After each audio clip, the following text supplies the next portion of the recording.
Bottle Caps, written by Morning Owl, December 7th, 2022, based on true events, beings and entities, body horror, children and childhood, strange and unexplained.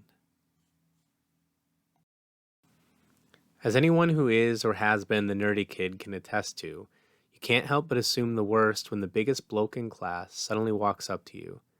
It took him calling me by name several times for me to stop pretending like I was reading the blank pages of my notebook. Instead of barraging me with all the usual insults about my glasses, my clothes, or my bowl cut, however, he just grinned down at me and asked, "Oi, newbie, you play cops?" I shook my head. My folks and I had just moved to town barely a month ago, so I obviously wasn't familiar with the local trends. Bottle Caps, or just Caps, was apparently an infamous kids game that had recently made its resurgence and was being played across the entire school. I say infamous because many parents saw it as a gateway into subsequent gambling habits and actively encouraged teachers to be on the lookout for students participating in it. Ironically, that only added to the game's sort of underground appeal. Their concerns weren't unfounded, as kids would often be coaxed by their peers into wagering their allowances or other possessions. The rules are deceptively simple. At the start of a game, each player grabs 4 random bottle caps from the set. Each cap would have a number written on the inside of it, showing the amount of points said cap is worth. The numbers can be 5, 10, 15, 20, or 25. The players then take turns guessing how many points the other has. Every time they are wrong, their opponent must tell them to guess either higher or lower during their next turn. If a player suspects that they are being misdirected, they can call their opponent out. A player wins by either guessing the exact number of points their opponent has, catching them lying, or being called out for lying when they've actually not lied. Regardless of the outcome, both players flip their caps at the end of the game, revealing their score and proving that they haven't cheated. Needless to say, I lost my lunch money that day, but a few pounds was a small price for that thrill of taking part in something I wasn't supposed to. That's how it started. After a few weeks, my own parents could hardly recognize me. I had stopped studying, which my grades inevitably began to reflect. The only reason I went to school was to play caps with the lads. Probably beginning to suspect what was going on, my mom started packing my lunch instead of giving me money. Unfortunately, that only resulted in me sneaking stuff out of the house that I could gamble with. I was much too young to grasp the concept of serious addiction, let alone realize that I was spiraling headfirst towards it.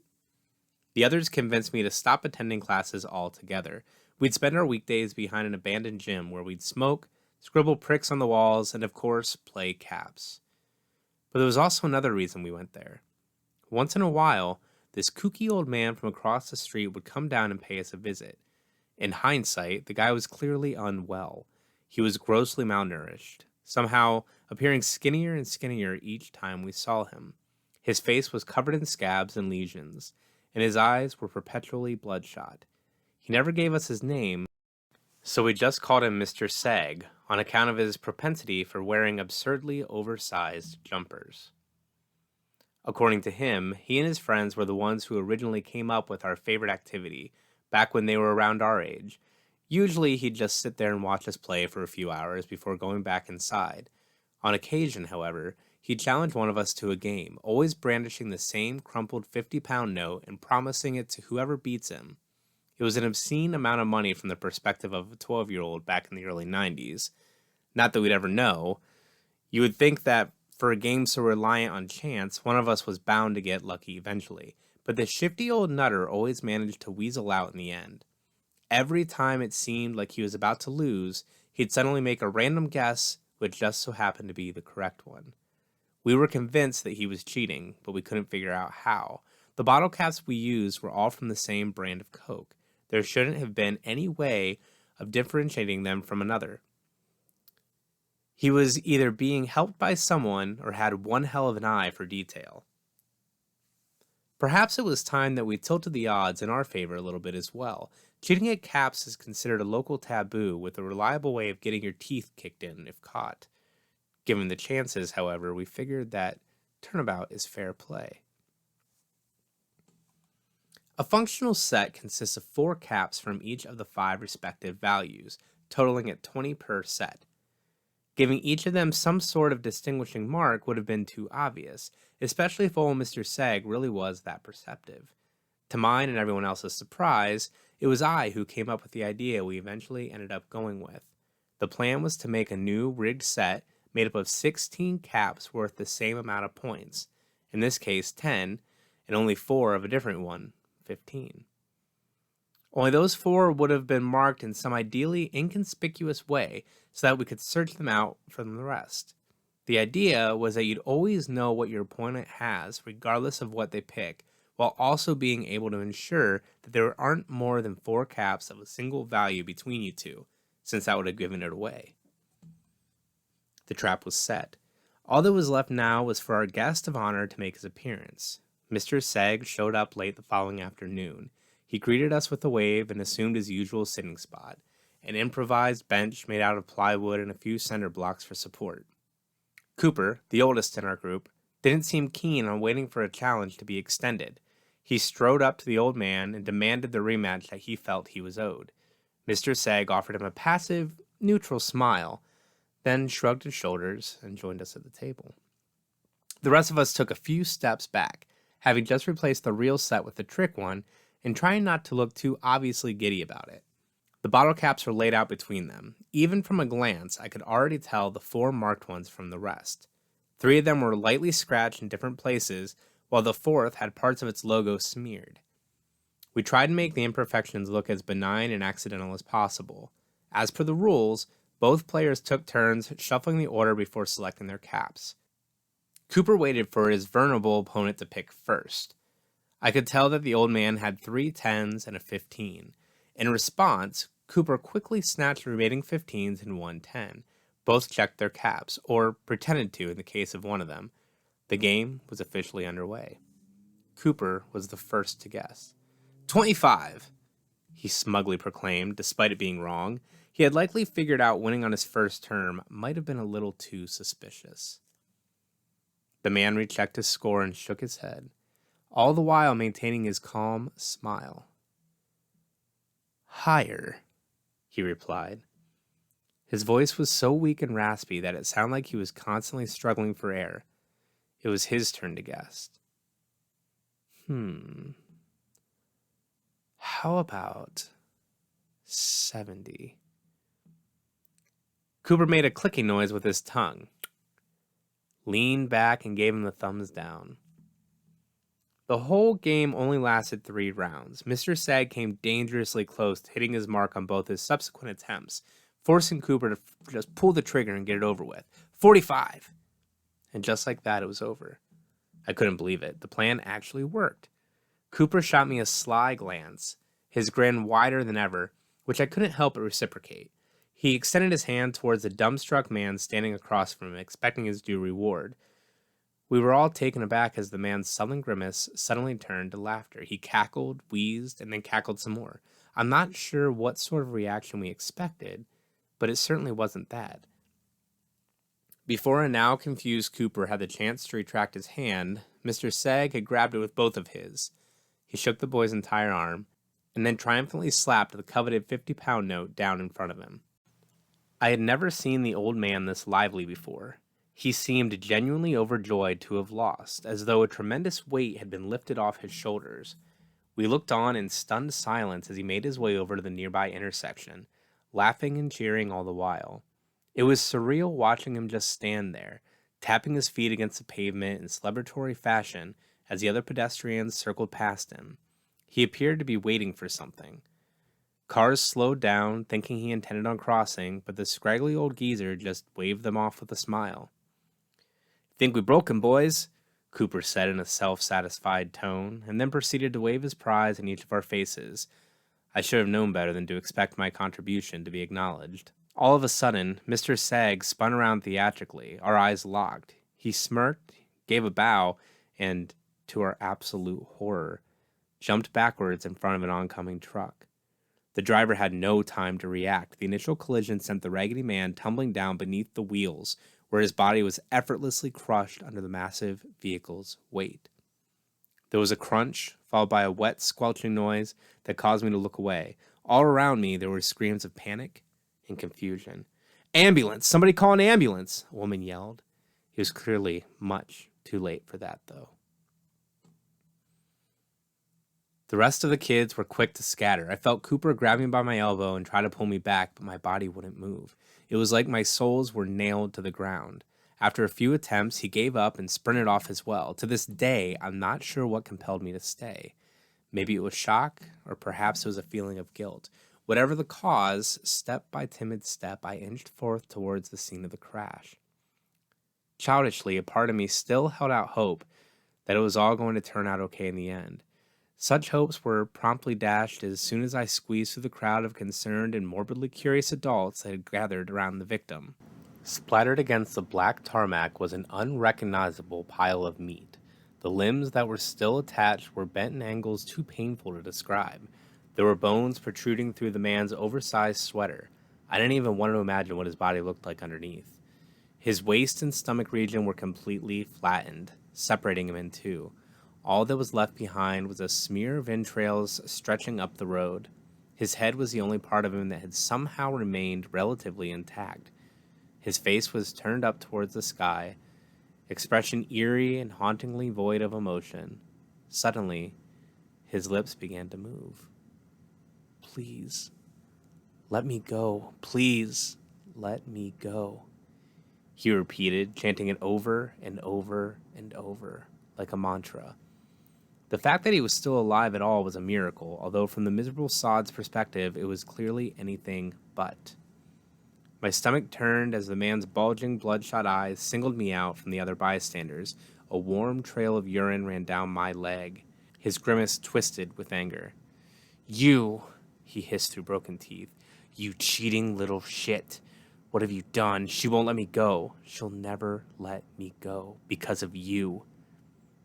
The horrified crowd turned back to look at me. It was too much. I let out a scream and shoved past them, running away as fast as my short legs could carry me.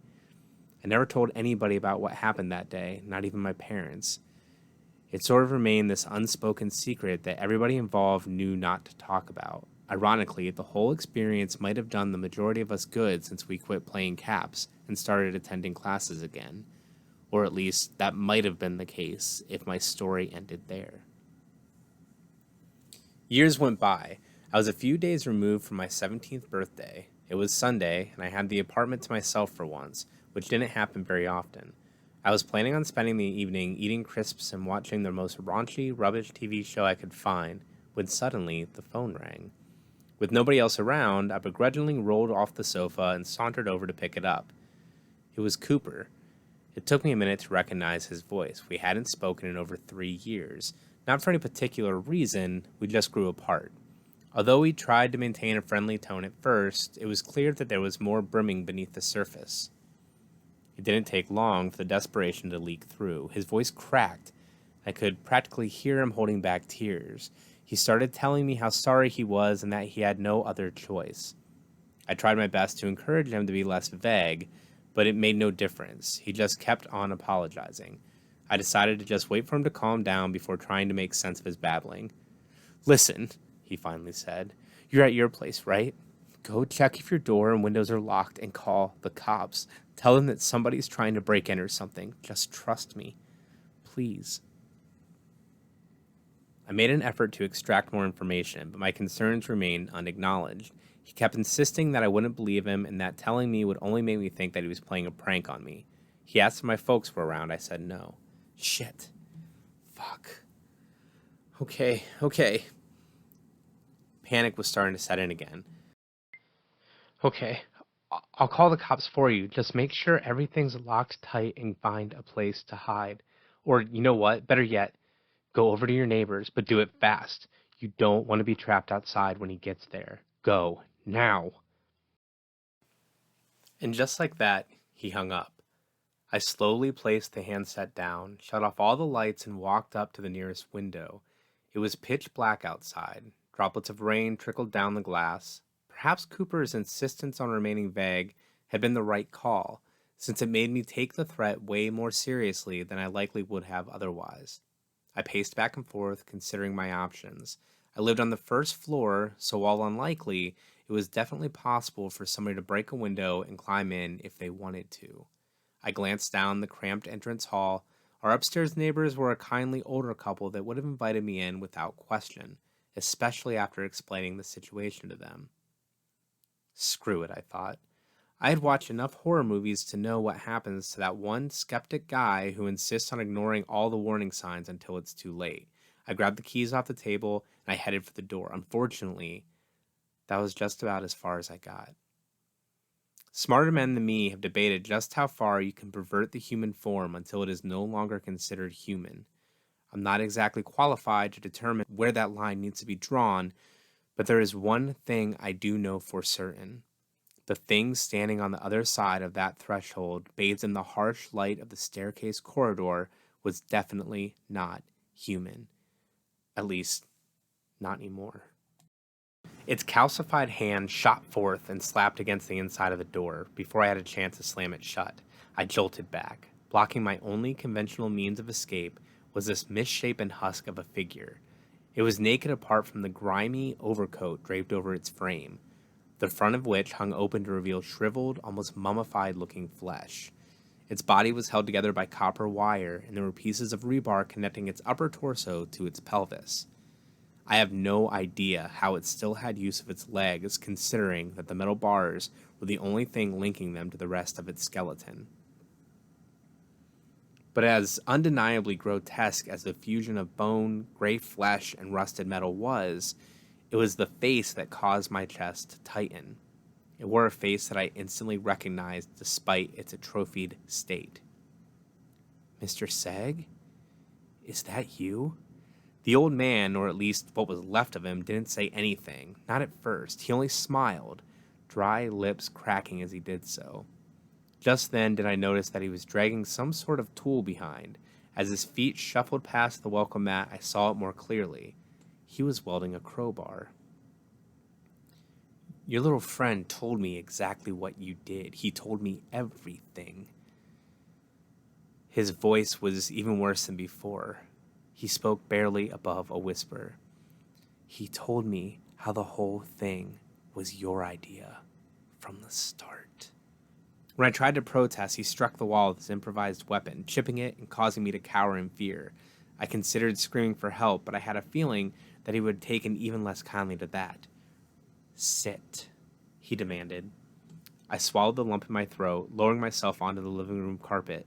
Mr. Seg nodded and gently closed the front door behind himself. We were drenched in darkness. The sole source of light was the TV, which still droned on in the background. As terrifying as the man's appearance was, only being able to make out his crooked outline was arguably even worse. The walking cadaver stood by the entrance hall for a good while before finally shambling towards me. Each labored step sent chills down my spine. My mind cycled through different and progressively bleaker scenarios. His joints made a disgusting pop as he knelt down directly in front of me. My nose burned, assaulted by the stench of mold and decay. One half of his ghastly face became illuminated by the bluish light emanating from the TV, whereas the rest of him remained shrouded. He then reached into his pockets, producing bottle cap after bottle cap, and placing them down between us. Is this what this is all about? Look, I'm sorry. We were just kids. We didn't know any better." The gaunt man shook his head. He cared little for any excuses. After having arranged all 20 caps, he pulled back and waited for me to shuffle them. It's not like I had a choice. The ultimatum was clear. Win, and presumably get to live, lose, or refuse to play, and get your brains bashed in by an undead crowbar-wielding maniac. The rancid abomination sitting across from me and I both selected our 4 caps, and then discreetly confirmed our scores. My ears pulsated in tandem with the thumping in my chest. I had pulled a 10, a 20, and 2 25s, meaning that my score was 80.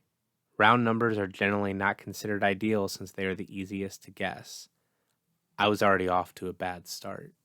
Mr. Seg took the liberty of going first. 50. A predictable choice, not too close, but not as far off as I would have liked. Now it was up to me to decide whether it was worth steering him away from the mark. Higher, I confessed after a few agonizing seconds of deliberation. He nodded. It was my turn. I didn't know where to start, so I just went with 50 as well. Lower, he murmured. To my knowledge, nobody had ever beaten him fair and square. I very much doubted that I was going to be the first. The goal was to survive long enough to come up with some sort of escape plan. 60 was his subsequent guess. Higher, I replied with even less confidence than before. I should have lied, but for some reason I once again found myself unable to. It was my turn again. 30. There wasn't a single feature of his that I could read reliably well. It was like playing against a statue. Lower. If he was being truthful, if he was lying, I had no idea. I had no way to tell. I just had to assume he was being honest. I had to assume that he hadn't been leading me astray from the very start. 70. I was pushed against a corner. How was I expected to keep a straight face with the pale mask of death staring literally right at me? His next turn would have almost certainly been my last if I didn't think of a way to stall him. I could have pretended like he was wrong, but there was this lingering feeling in my gut that he would have known regardless if I was willing to admit it right away or not. Suddenly, I recalled something, a detail that I'd been clinging on to ever since what happened at that intersection. I doubted that bringing it up was going to make a difference, but it was worth a shot, especially if it bought me some time. Who is she? I saw him tense up despite the timidness of my inquiry. Noticing his reaction, I pressed the matter further, this time with a marginally more empathetic pitch to my tone. Back then, you said that she won't let you go. What does that mean? Mr. Sag looked down at the unfortunate state of his body. He ran a finger along the wires that bound its shriveled tissue together. There was a deep sense of regret and melancholy reflected in his sunken eyes. I was a boy, about the same age as you were when we first met. I was tired of always losing. He paused after every sentence, as if expecting some malevolent force to strike him down. When nothing happened, he carried on. Always the loser, never the winner. He chuckled dryly. But then she came to me. He leaned in, cupping one side of his mouth while his clouded pupils darted warily about. His breath caused bile to rise in the back of my throat. I felt compelled to also check my surroundings, but saw nothing in the darkness that encompassed us. Then my eyes fell upon the crowbar that lay across his lap unattended. My palm began to itch. Lady Luck, he whispered. She offered me a deal and I took it. Now she won't let me go until... Knowing that I was unlikely to get another opening, I reached forth, snatched the steel bar, and dug its bent claw into the side of the corpse's neck. It was enough to knock him over. I crawled back until my shoulders hit the wall, and then slowly I rose to my feet. There was no blood. It was like his skin was made of paper. Once the initial shock had subsided and I noticed him reaching for the tool embedded in his neck, I grabbed one of Mum's decorative pots from the counter and smashed it against his skull before running to the door. I stumbled down the single flight of stairs, and to my surprise and great relief, I found 2 officers waiting for me at the bottom. All 3 of us heard the sound of glass shattering. When the cops went up to investigate, they found only a broken window. They searched the alleyways and then the whole block, but predictably discovered nothing matching my intruder's description. Of course, I spared them the more unbelievable parts of my account. They would have probably assumed that I was high if I told them that some Frankenstein's monster-looking bastard had broken into my home and forced me to play caps with him. I never heard from Cooper again. He was the one who rang the cops, so I can only presume that they had some questions for him as well. If they did, I was never informed of the outcome. He had moved several times since we lost contact, so I had no idea where to even find him. For all I know, Mr. Seg could have gone back and finished the job, though I doubt that. If he wanted to just straight up kill either of us, he would have done that. In fact, I don't think he was ever the real villain to begin with. He was but a symptom of something far more malevolent that's still out there, preying on the unsuspecting and gullible among us. It's been over 2 decades. I've been through a divorce, married again, and had 2 kids that are currently in their preteens. This is the first time I'm telling my story exactly how it happened. Why am I bringing it up now, you ask? Well, it was my turn to drive the kids to school this morning. My daughter forgot her backpack, so I went up to her room to fetch it. When I picked it up off the floor, however, I felt something jingle in one of the side pockets. The sound was all too familiar. I looked inside. What I found were exactly 20 bottle caps, each with a number written on the inside of it. I think we're going to have a little talk.